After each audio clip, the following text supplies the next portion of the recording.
Hamza is a self-improvement YouTuber based in the UK. I'm a massive fan of his. You should subscribe to his channel. There's a link in the description. But his messaging advice is trash. In this video, I'm going to react to one of Hamza's videos about messaging girls. We're going to look specifically at what he says which is wrong, why it's wrong, and what you should do instead. So let's get straight to it. Step number one is the initial connection. It's when you match with a girl on a dating app. It's when maybe she follows you on Instagram, or when you approach her and you get her number. Step number two is the first message that you're going to send her, and it's a simple hi plus a genuine compliment. If I think a girl is cute, I'm going to tell her. That authenticity and that genuinity is why I'm attractive and why I seem confident. Now, authenticity and genuinity are not bad things in dating. They're good things. The problem is that these girls are getting literally hundreds of messages sent to them on dating apps, social media, even the plain looking ones, okay? So it's really important, no matter who you are, to stand out with the first message. The good news is it's not so difficult to stand out, because the data suggests 1 in 3 men are either sending hi or a variant of hi, or a basic compliment. Okay, I've done a video on the data explaining that before.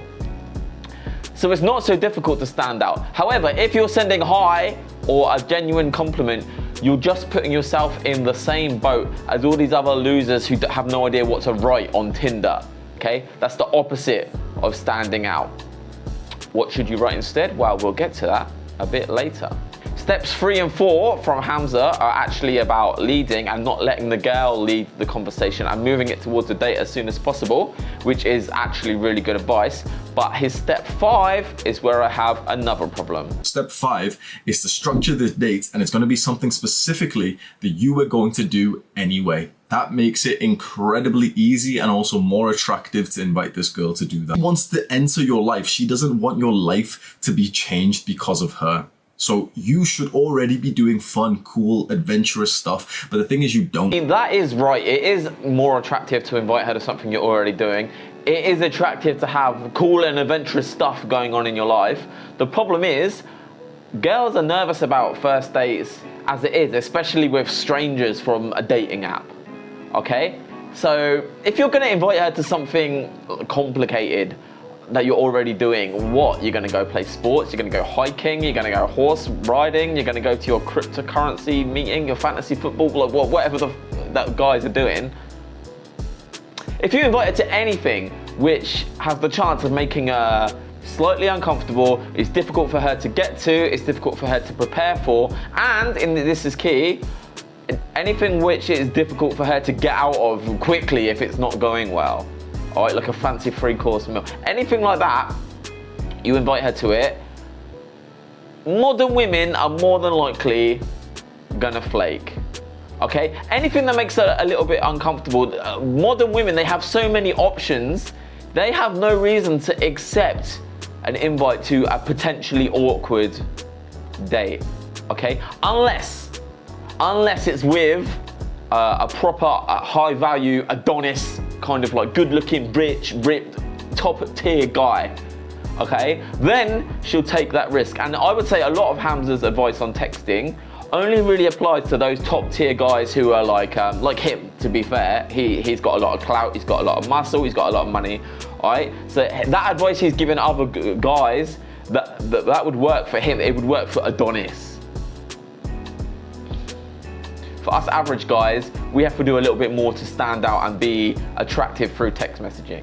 So anyway, my advice has always been, for the first date, keep it really casual. Invite her to the nearest okay bar or cafe closest to your house, okay? Not only is that super casual, it's easy for her to say yes to, probably easier for her to get to and to prepare for. She has nothing to be nervous about as far as the date venue. On top of that, if it's super close to your house, it's gonna be real easy, a lot easier anyway, for you to pull her back to your house where things can get a little bit more physical. And if you do have that good physical connection, she is going to want to see you for a second date way more than if you go to a fancy first date venue miles away from your house, but there is no physical connection. For step 5, how you're going to invite her onto the date, this is the message you're going to send. I'm going to do X. Would you like to join me? That's instantly 10 times more attractive than the standard shit that guys send, which is like, oh, do you wanna hang out sometime? Do you wanna Netflix and chill? Do you wanna like do something? No? I mean, yeah, that's fine, Hamza, but I would say, I'm going to this bar or cafe near my house. Do you want to join me? Actually, I would assume the sale. I would say, oh, I'm going to this bar or cafe. You should come.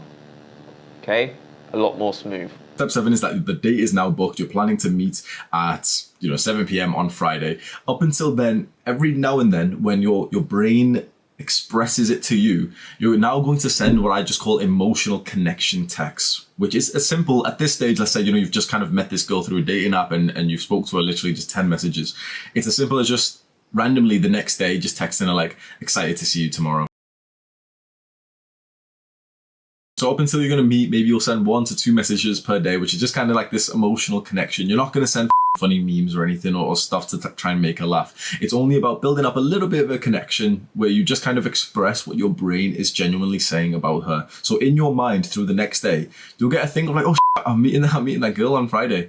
You can literally just like tell her, I just got this thought in my mind, like, oh shit, I'm meeting that girl on Friday. That is authentic. All right, so here he's talking about simping. Let's not beat around the bush. And again, this is kind of like the sort of advice that women would give to men, because when women give dating advice to men, they're imagining that he's already the Brad Pitt, the girl that they're already massively attracted to. What would they like him to do? Okay, and if they were going on a date with like the 9 or the 10 or the guy with loads of clout or the Brad Pitt guy, they would love if he would like pepper them with like little compliments throughout the week before their date. Okay, but for the average guy, it's just too much too soon. It kills the thrill of the chase for these women. Remember, women want to date someone who's like above them, all right? And if it's not immediately obvious from your Tinder pictures or from the fact you're good looking and rich that you're above them, when you pepper them with like these compliment texts throughout the week, it's just gonna make her think that you have nothing really that much better to do than send a message to her. It's gonna, like I said, it's gonna kill the thrill of the chase. And a guy who was like above her wouldn't be doing that. He just wouldn't. It puts you in the same category as all these losers writing lame comments on her Instagram. Okay, she would much rather go on the first date if there's a little bit of mystery as far as whether you like her or not, whether she can seduce you or not. Okay, women want to date a guy who is above them, and in order to create that impression that you are worth like chasing, you need to give her the space to chase you. When you send these cutesy wootsy texts before the date, it's just giving you an impression that you've got nothing better to do but text her. It's just gonna make her think that she's above you and you're the one who's chasing, okay? And that completely kills the mystery, and it's just gonna make her not as excited to actually go on the date with you.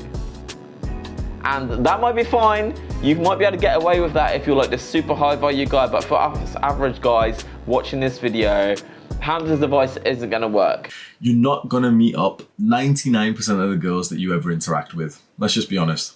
99% of the girls that you match with on Tinder, that you meet in public and whatever, you're never actually gonna meet them. So, if you wanna increase your success rate to way above 1%, I would suggest you get your hands on a copy of Ice White's book, The Message Game, right now. This book is packed with strategies which are proven to be effective in making women super excited to meet you for a date, and that's whether you're texting them from meeting them on a dating app or in real life. It's filled with screenshots from Mr. Ice White's own dating life, so you can see for yourself how effective his strategies are. You can literally steal his lines, his openers, what to do when women have certain objections. It's all in there. This book, the strategies in this book are all I use to line up and convert so many of my Tinder matches into dates, okay? So honestly, you need to be buying that book right now.